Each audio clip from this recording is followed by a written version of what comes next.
Good afternoon. Oh no, I didn't drive 6 hours to be here for that. I said good afternoon. That sounds a lot better. I came here with bulldog tenacity, and whenever I come back to Orangeburg, I expect to hear bulldog tenacity. So once again, good afternoon. Now that sounds much better. I knew I could count on y'all up there. I was told in the back by Brother Bakari, Wes, don't take up all of the space on the program, so I will make my remarks rather brief. Thank you to our president as well as the illustrious members on the Board of Trustees for South Carolina State University, as well as everyone who is on the program. I would also be remiss if I did not say thank you to my wife's godparents, Mr. and Mrs. Badger. You mind waving your hands, please? There we go. You can give them a round of applause, please. Thank you. Well, I see many friends and family members here. One special brother in particular who has been fighting for freedom, Mr. Hamilton Grant. I see him in the front. Mr. Hamilton, do you mind waving? Let's give Brother Ham a round of applause, please. And again, I will be brief, but I want you all to understand this, and I want you to listen to these words from an individual who some may believe to be the greatest orator of all time. And he said as such, I come here tonight to plead with you. Believe in yourself and believe that you are somebody. I said to a group last night, nobody else can do this for us.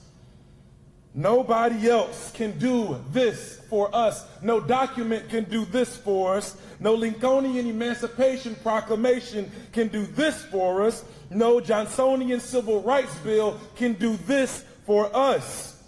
If the Negro is to be free, he must move down into the inner resources of his own soul and sign with a pen and ink of self-assertive manhood, or womanhood for that matter, his or her own Emancipation Proclamation. Don't let anybody take your manhood or womanhood. Be proud of your heritage, for we don't have anything to be ashamed of. Somebody told a lie one day. They couched it in language. They made everything black, ugly, and evil. Look in your dictionaries and see the synonyms of the word black. It's always something degrading and low and sinister. And look at the word white. It's always something pure and high and clean. Well, I want to get the language right tonight.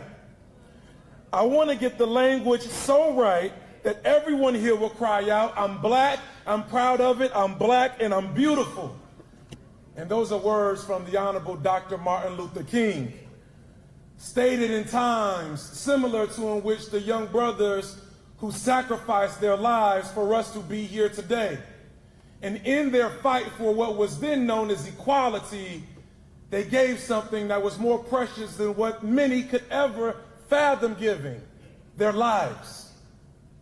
So today I want to ask you, what are you willing to sacrifice for the greater good of the progression of all people today?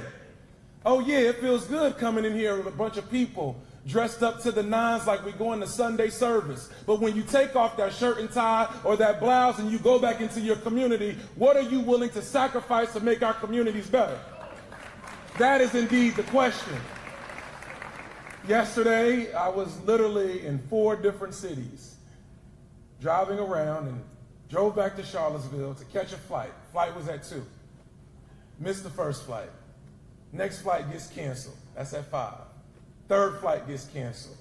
Now it's 9 o'clock. I get back to the gate, and they tell me, sorry, Dr. Bellamy, we want to get you on the plane. We know you're the vice mayor and everything, but TSA has decided to leave a little early, so you can't go through the check. So I'm sorry, we can't get you to South Carolina until tomorrow at 2. So then I decided to drive. And got here about 4 a.m.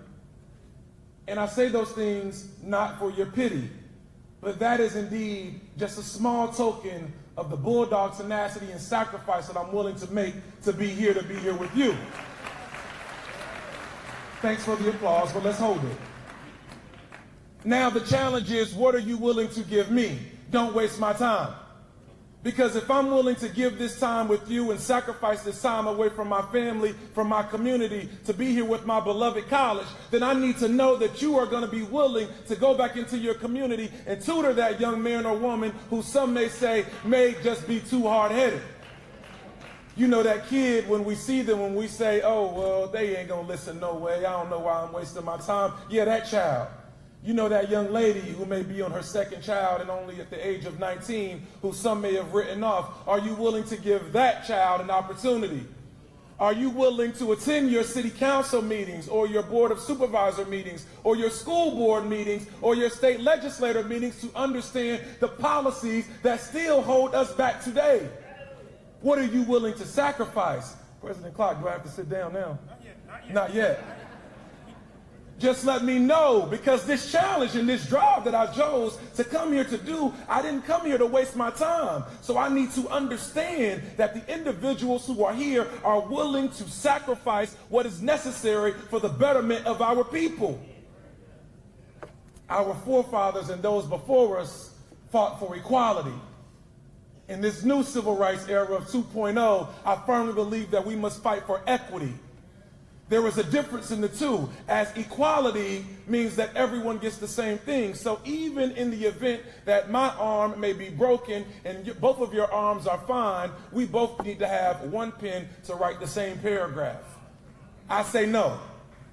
I say we need equity, for in this race to justice and freedom, there have been several barriers that have been placed in front of us so that my 100-meter dash time will be a lot slower than yours. So in order for me to get what you have and even more, you need to provide us with equity and not just equality. Challenge yourselves as well as your local elected officials to do such. Make no mistake about it.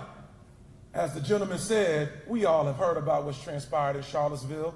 These white supremacists did not just come because of a statue. If I wasn't here, I would use some other words. They didn't just come because there was an African-American male on the city council who said they were going to move statues of Robert E. Lee. They decided to come because there still is in the fabric of the United States of America, particularly in the Deep South, a belief that there are a group of people who are superior to a group of others. And whenever that group who decides that they will no longer stand for what has transpired before, we will indeed stand up, that makes other individuals feel threatened. So again, what are you willing to do to change the landscape of your community? Will you stand or will you cower? Will you stand and sacrifice, or will you sit and watch? These individuals who we are celebrating today decided to give their lives for this fight. In Charlottesville, I stand before you as the youngest individual ever elected and only the 7th black person, and I can go on and on about the first and the onlys. But those things matter not.